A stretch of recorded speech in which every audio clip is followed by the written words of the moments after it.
তোমার যমুনা সরজ কোথায়, তোমার যমুনা সরজ কোথায়, লীলা গঙ্গা ভুলিনে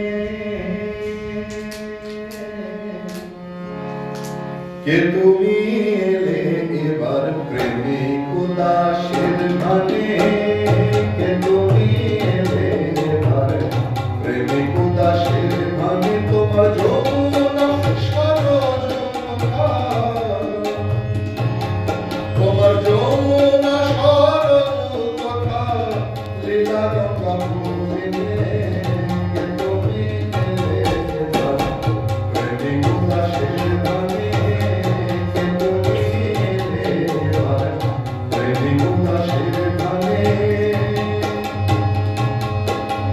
গঙ্গা তীরে কাপড় সরে মামা বলা বদনে,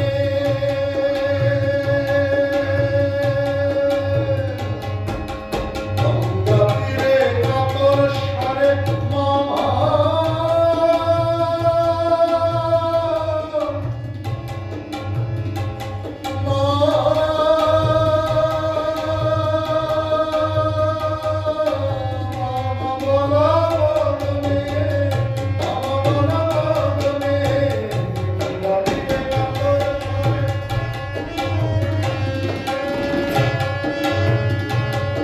এমন ব্যাকুলতা মায়ের তরে, ব্যাকুলতা মায়ের তরে কেউ কখনো দেখিনে, ব্যাকুলতা মায়ের তরে কেউ কখনো দেখিনে, কে তুমি এলে এবার প্রেমিক উদাসের মানে, কে তুমি এলে এবার প্রেমিক উদাসের মানে।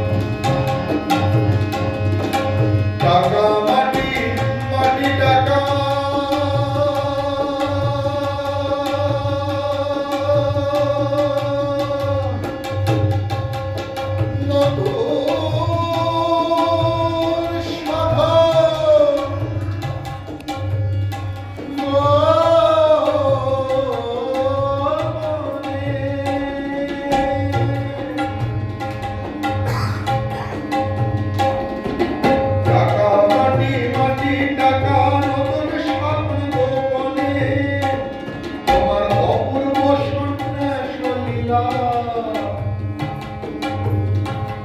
তোমার অপূর্ব সন্ন্যাস লীলা নরদেহ ধারণে, তুমি এলে এবার প্রেমিক উদাসের মানে, কে তুমি এলে এবার প্রেমিক উদাসের মানে।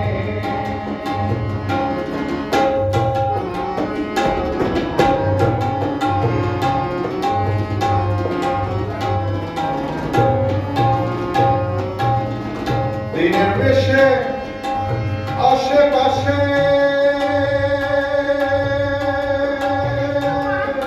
দিনের বেশে আশেপাশে সূর্য কত দিক জানে,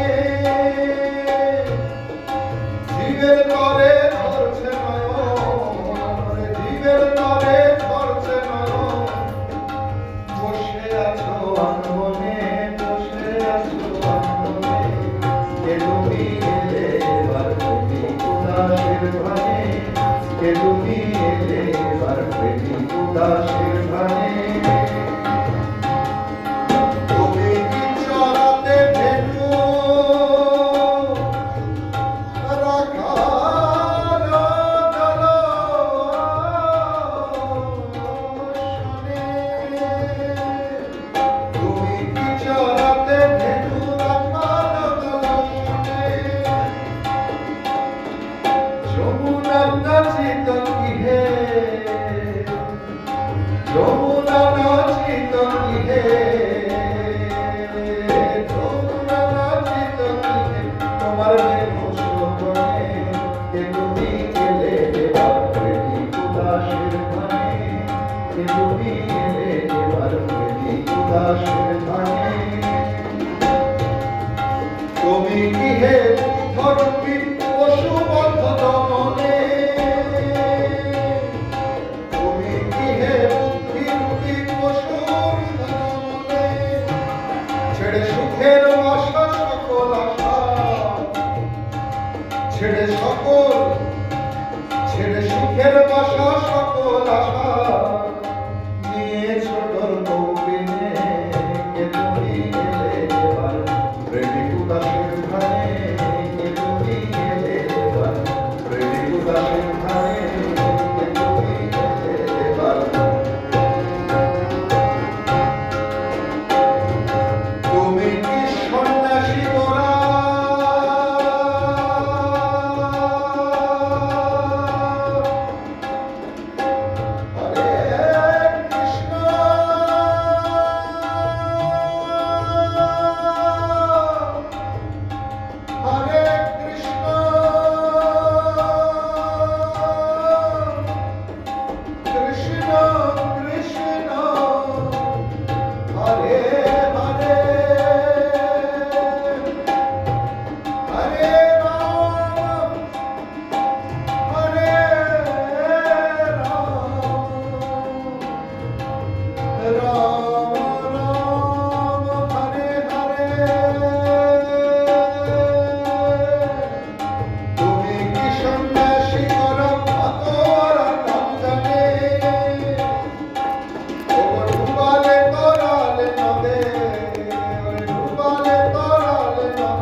রাধা প্রেম বিতরণে কে তুমি এলে এবার প্রেমিক উদাসের ধানে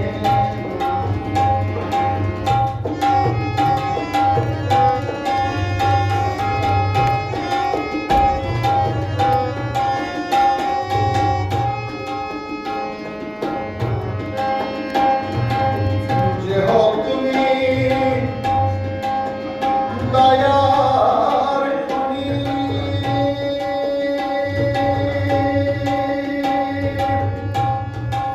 স্থান দিও চরণে যে হোক তুমি দয়ার খনি স্থান দিও চরণে তব পদ ভেলা ভাসিয়ে হবে তব পদ ভেলা ভাসিয়ে হবে পার হয়ে যায় তুফানে এসেছে কে তুমি এলে এবার প্রেমিক উদাসের ধানে কে তুমি এলে এবার কে তুমি এলে এবার কে তুমি এলে এবার প্রেমিক উদাসের ধানে যেখানে সমাজের সমস্ত পতিতারা যাদের ছায়া কেউ মারায় না, ভগবান শ্রীরামকৃষ্ণ তাদের প্রভু। তিনি শ্যামবাজার থেকে শোভাবাজার হয়ে যখন কলকাতায় আসতেন, তখন সেই পতিতা নারীরা যেখানে দাঁড়িয়ে থাকতেন, ঠাকুর তার ভিতর গাড়ি থেকে প্রণাম করে বলতেন মা মা, এই শব্দ। আমরা যদি কে তুমি এলে এবার প্রেমিক উদাসীর ধানে তোমার যমুনা সরজ কোথা লীলা গঙ্গা পুলি গঙ্গা তীরে কাতর স্বরের মা মা বলা কবর। আমরা যদি শ্রীরামকৃষ্ণ জীবন চরিত্র আলোচনা করি তাহলে দেখব যে ঠাকুর সেই উঠি বাড়ির ছাদে হাউ হাউ করে কাঁদছেন যে মা, বিষয়ী লোকের বিষয়ের কথা শুনতে শুনতে আমার প্রাণ স্থাগত, আমার গান ঝালাপালা হয়ে যাচ্ছে। কবে আসবে? তুই যে বলেছিলি তারা সবাই আসবে, তারা কবে আসবে? আমার যে সাধক জীবন, আমার যে এই ঐহিক জীবন শেষ হতে চলল। 1886 সালে ঠাকুরের সঙ্গী গেছে। ঠাকুর লীলা শুরু করে দিয়েছেন 1855 থেকে। নরেন্দ্রনাথ কিন্তু এসেছে 80-81 সালে। তাই সাধন জীবনে ঠাকুরও ব্যাকুল হয়ে যাচ্ছে। তাই আমরা যদি এই কথা মনে রাখি, তাহলে অন্তত ঠাকুরের কাছে আমার বিষয়ের সমস্যা বলার আগে এটুকু যেন ভাবি যে ঠাকুর আমাদের মতো মানুষের জন্য কান ঝালাপালা হয়ে পাগলের মতো চিৎকার করে কেঁদেছেন। বিষয়ের কথা শুনতে শুনতে কান ঝালাপালা হয়ে গেল। ঠাকুরের কাছে প্রিয় কারা? ঠাকুরের ত্যাগী বৈরাগী সন্তানরা। ত্যাগী বৈরাগী মানে ঠাকুরের প্রিয় তো গিরিশ ঘোষ ছিল, সে কি সংসার ত্যাগ করেছিল? ঠাকুরের প্রিয় তো মন্মথও ছিল, সে কি সংসার ত্যাগ করেছিল? তাহলে এখান থেকে আমরা সন্ন্যাসের ডেফিনিশন পাই। সন্ন্যাসী একভাবে যেমন হওয়া যায়, আমরা যেভাবে হয়েছি প্রথাগত ভাবে গুরুর আশ্রয় নিয়ে, গুরুর থেকে ব্রহ্মচর্য সন্ন্যাস গ্রহণ করে সব ছেড়ে সন্ন্যাসী। আর আরেক ধরনের সন্ন্যাসী হওয়া যায়, যা সাধুনাথ মহাশয় দেখিয়ে গেছেন, যা গিরিশ ঘোষ দেখিয়ে গেছেন, যে সংসারে থেকে যার মনে ভগবান ছাড়া আর কিছু নেই, সেই সন্ন্যাসী। যে সম্যক রূপে সংসারের যাবতীয় কিছুকে ত্যাগ করে দিয়েছে মনে মনে, তোমরা যা পারো করো, আমি কিছু জানি না।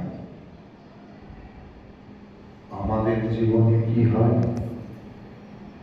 আমাদের এইটুকু কুড়ে ঘর হোক আর এতখানি প্রাসাদ হোক, আমরা সব আঁকড়ে থাকতে চাইছি, আমার আমার আমার আমার করে করে।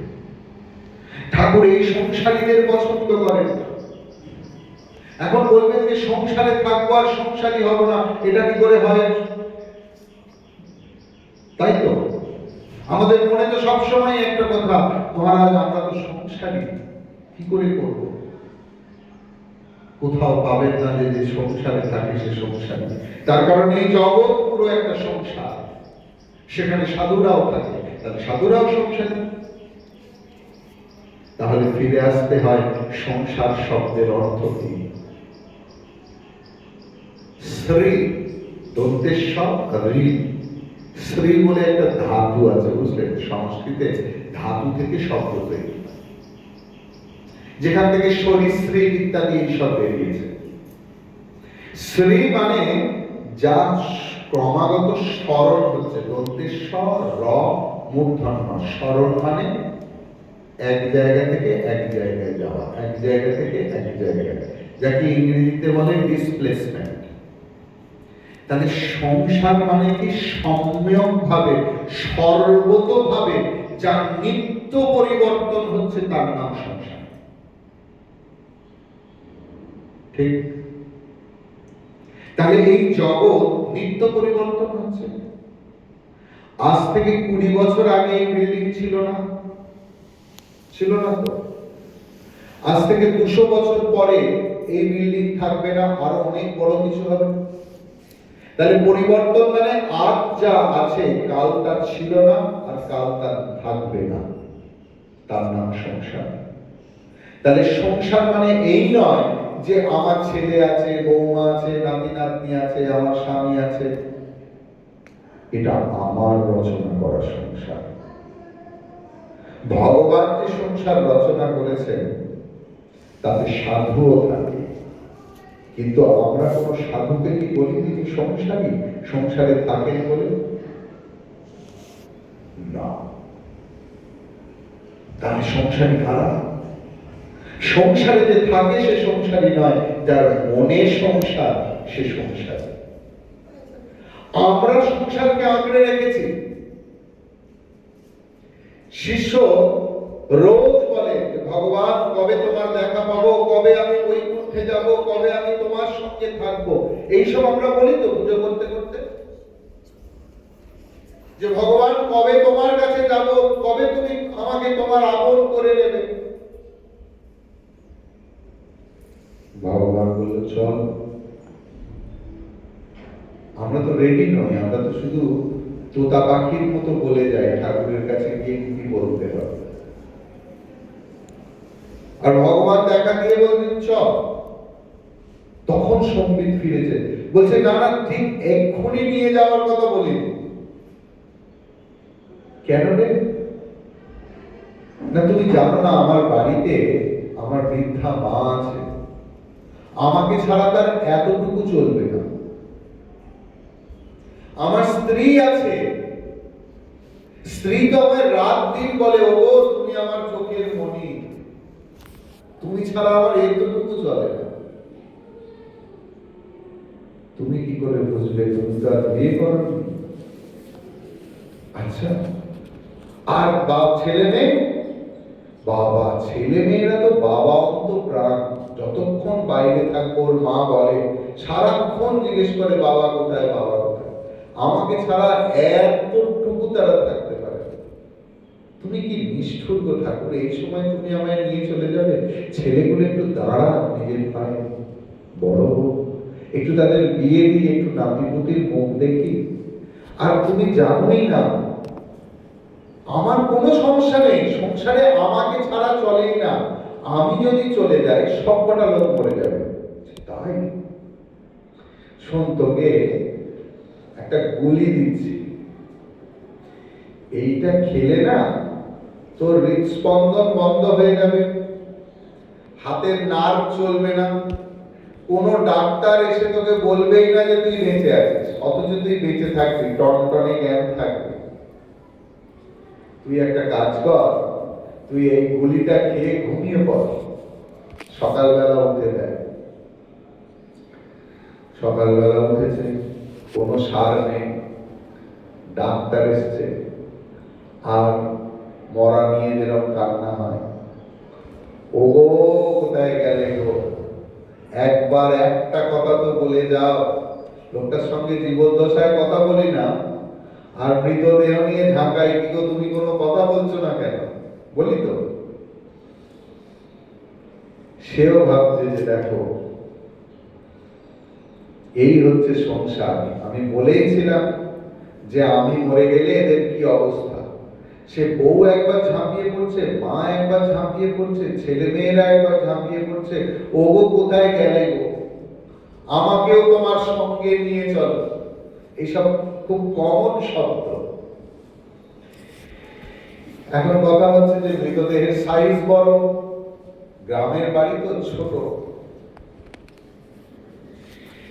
তো যাই হোক, গুরুদেব এসছেন, এসে বলছেন যে দেখো আমি একটা মন্ত্র জানি। প্রথমে বৃদ্ধা মাকে বললেন যে তুমি যদি তোমার প্রাণ দিতে পারো, সেই প্রাণ আমি তোমার ছেলের মধ্যে ঢুকিয়ে দেব। মা বলল আমার তো কোনো অসুবিধা নেই, কিন্তু আমার আরো 3টে ছেলে আছে, এই একটা ছেলের জন্য 3টে ছেলে যে একদম অনাথ হয়ে যাবে। বউকে বলা হলো যে তুমি তো বলছো ওগো তুমি আমাকেও নিয়ে চলো তোমার সঙ্গে, তুমি দাও। বলছে আমারও তো ছেলে পুলে আছে, কি করে হবে? এই একজনের জন্য কি এতগুলো প্রাণকে মেরে ফেলবো? দাঁড়িয়ে আছে গুরু।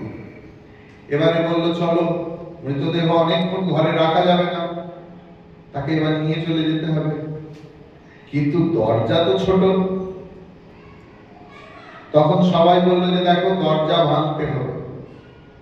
বউ এবং মা রেডে করে উঠলো যে দরজা ভাঙলে আর দরজা করবে কি? এখন মৃতদেহের তো প্রাণ নেই, বরং এটাই একটু কাটছাট করে বার করে নাও। এই কথা যে মুহূর্তে শুনেছে, সেই মরার মতো পড়ে থাকা শিষ্য তড়াক করে উঠে বলল, গামছাটা কাঁধে নিয়ে, প্রভু চলো, আমি সংসারের সার বুঝে ফেলেছি। সংসারের ভগবান ছাড়া কেউ ভালোবাসে না। এইটা যে বুঝতে পেরেছে সেই ভক্ত। ভগবান ছাড়া আমাকে কেউ ভালোবাসে না। আর আমরা কি করি? ভগবানকে ছাড়া সবকিছু ভালোবাসি, তাই তো? একটু ছেড়ে বলে চুপ করানো যাবে?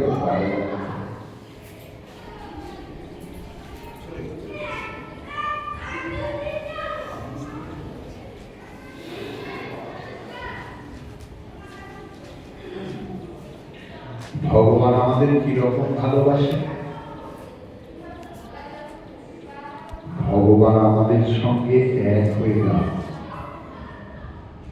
আমাদের কষ্ট হলে তাঁরও কষ্ট হয়, আমাদের খিদে পেলে তাঁরও খিদে পায়। আমাদের কষ্ট হলে ভগবানের কষ্ট হয়? হ্যাঁ, হয়। গঙ্গায় মাঝখান দিয়ে নৌকো যাচ্ছে, আর মাঝি একটা ছোট ছেলেকে বেধড়ক মারছে। ভগবান শ্রীরামকৃষ্ণ নদীর পাড়ে বসে আছে, আর যত ওই ছেলেটির গায়ে বেদ পড়ছে, তত ভগবান চিৎকার করে উঠছেন, আ আ। হৃদয়রাম বলছে, মামা কি হলো? বলে, ওরে আমি মার খাচ্ছি রে, খুব লাগছে। সবাই ভাবলো বোধহয় অভিনয় করছে। জামাটি খুলে দেখা গেল পিঠে লাঠির দাগ। ভগবান আমাদের সঙ্গে সঙ্গে আছেন, আমাদের অবিজ্ঞাত সখা হয়ে, যাকে আমরা চিনতে পারি না। ভগবান কি শুধু মানুষের ভগবান? ভগবান শ্রীরামকৃষ্ণ দক্ষিণেশ্বরের সিঁড়িটিতে বসে আছে, আর সামনের দিকে তাকানো, সবার সঙ্গে একত্র বোধ করছে। এমন সময় কোন একজন মানুষ সেই নরম ঘাসের ওপর দিয়ে হেঁটে চলেছে, আর ঠাকুর যন্ত্রণায় কাতর হয়ে যাচ্ছে। লোকটি চলে যাওয়ার পরে দেখা গেল ভগবানের সেই নরম পেলব শরীরে, বুকে পায়ের চিহ্ন লাল হয়ে গেছে। আমাকে ভগবান ভালোবাসেন, এই বোধের নাম ভক্তি। ভগবান আমায় সারাক্ষণ দেখছে, তাকে কিছু গোপন করা যাবে না, কোনো লুকোনো যাবে না। তার নাম ভক্তি। গুরুর কাছে 6 জন গেছে দীক্ষা চাইতে, গুরু বলছে হ্যাঁ দেব, কালকে সকালবেলা আসবি। সকালবেলা স্নান করে এসেছে, 6 জনকে 6টা কলা দিয়েছেন, দিয়ে বলছেন যে দেখ, এই কলাগুলো এমন ভাবে খাবি যেন কেউ দেখতে না পায়, তবেই দীক্ষা পাবে। সবাই যে যার সেই কলা নিয়ে এদিক ওদিক চলে গেল। কে ঘন জঙ্গলে, কে পাহাড়ের গুহায়, একদম লুকিয়ে দেখলো তার চৌহদ্দিতে কেউ নেই। সবাই চলে এলো, গুরুও খুব খুশি, কিন্তু গুনতে গিয়ে দেখছে যে 5 জন এসছে, 1 জন আসেনি। সবাই ভাবছে যে বোধহয় পথ হারিয়ে ফেলেছে বা অনেক দূরে চলে গিয়েছে, কেউ বলছে যে ঘুমিয়ে পড়েছে। এরকম করতে করতে সারাটা দিন, সারাটা সন্ধ্যে, সারাটা রাত চলে গেল। একদিন গেল, 2 দিন গেল, 3 দিনের পরে ক্ষুধা তৃষ্ণায় জর্জরিত সেই শিষ্য এসেছে, আর হাতে তার সেই কলাটা তখনও রয়ে গেছে। সে গুরুর শ্রীপাদ পদ্মে পড়ে হাউ হাউ করে কাঁদছে যে আমি কি দীক্ষা পাবো না? কেন না, আমি এমন একটা জায়গাও পেলাম না যে যেখানে ভগবান আমাকে দেখছে না। আমি কাকে গোপন করব? আমি যে গোপন জায়গাটাই পেলাম না। গুরু বললেন, তুমি যোগ্য শিষ্য। ভক্ত মানে তিনি, যিনি ভগবানের উপর সম্পূর্ণ বিশ্বাস করেন। তিনি আছেন, তিনি আছেন, তিনি আছেন। দেখুন, শান ঘণ্টার ধ্বনি দিয়ে সেই বাক্যকে সমর্থন করলো। ভগবান আছেন আছেন আছেন, এই মুহূর্তে এইখানে আছেন। তিনিও শ্রোতা হয়ে শুনছেন আর মুচকি মুচকি হাসছেন। ভগবানের প্রতি গভীর নাম ভক্তি, আর ভগবান এবং গুরুকে এক করে দেখার নাম বিশ্বাস, শ্রদ্ধা। এই জীবনে গুরু ছাড়া গতি নেই, কোন জীবনেই গতি নেই।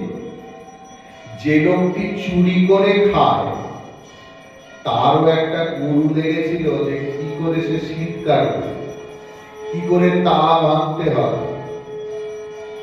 আর আমরা যদি ভগবত পথে যেতে চাই, ভগবান লাভ করতে চাই, আমাদের গুরু লাগবে না?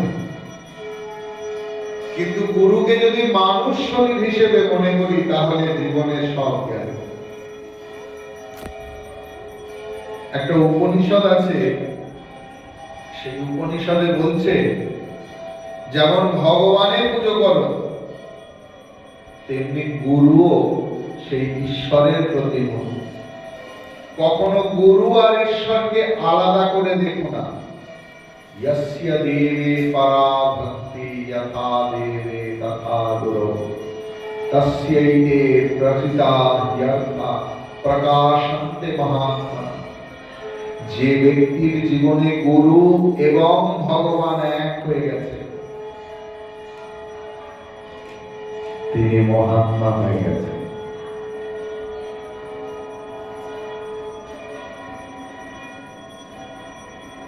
কবিরের কোথায় একটা দোহা আছে, গুরু গোবিন্দ দো খড় কাকে লাগু পায়।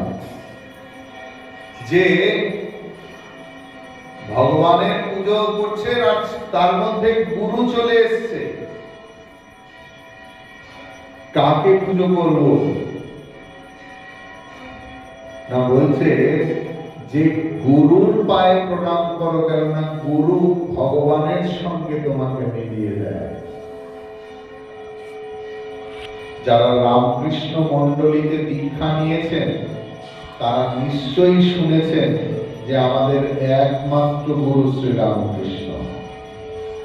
বাকি যারা দীক্ষা দেন, তাদের কাজ কি? যেরকম ঘটকালি হয় না, যে কনের বাড়ির খবর আনে আর বরের বাড়ির খবর আনে, তাই তো? সুতরাং গুরু কি করে না, ভগবানের সঙ্গে ভক্তকে মিলিয়ে দেন, এবং গুরু বলে দেন যে দেখো উনি তোমাদের গুরু। ঠিক? তাহলে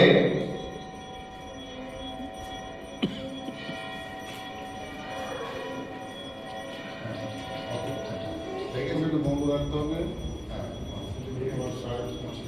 বারোটার পরে যদি তুলব, হ্যাঁ অবশ্যই। আচ্ছা, 12টার পরে